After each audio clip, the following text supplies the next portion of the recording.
we are covering the structure of the TREC 1 to 4 family residential contract resale for the Texas real estate exam.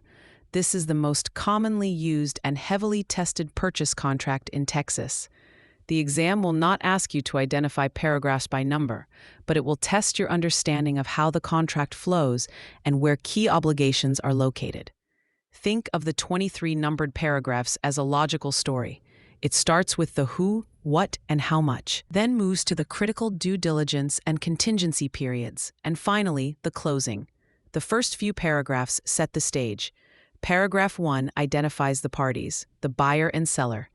An exam trap is to include the agents. Remember, agents are not parties to the contract.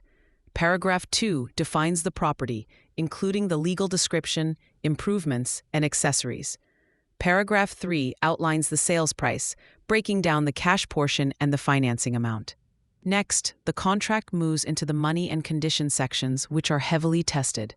Paragraph 5, Earnest money and termination option, is critical. The exam will absolutely test the difference between the option fee and earnest money.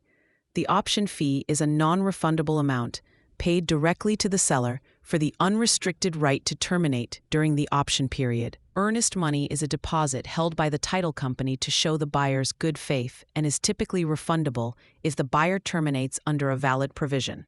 Paragraph 7, property condition, is another major focus. You must understand the seller's disclosure requirements and the buyer's right to inspections. A classic exam trap revolves around the as-is clause in paragraph 7D. Accepting the property as is means accepting it in its current state with all defects, but it does not waive the buyer's right to inspections or to terminate during the option period. Crucially, it does not protect a seller who has failed to disclose a known material defect. A huge area of confusion tested on the exam is paragraph 11, special provisions.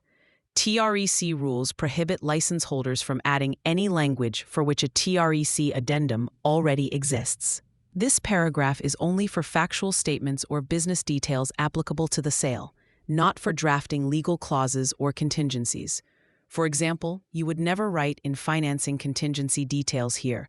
You must use the third-party financing addendum. Using this paragraph improperly is considered the unauthorized practice of law.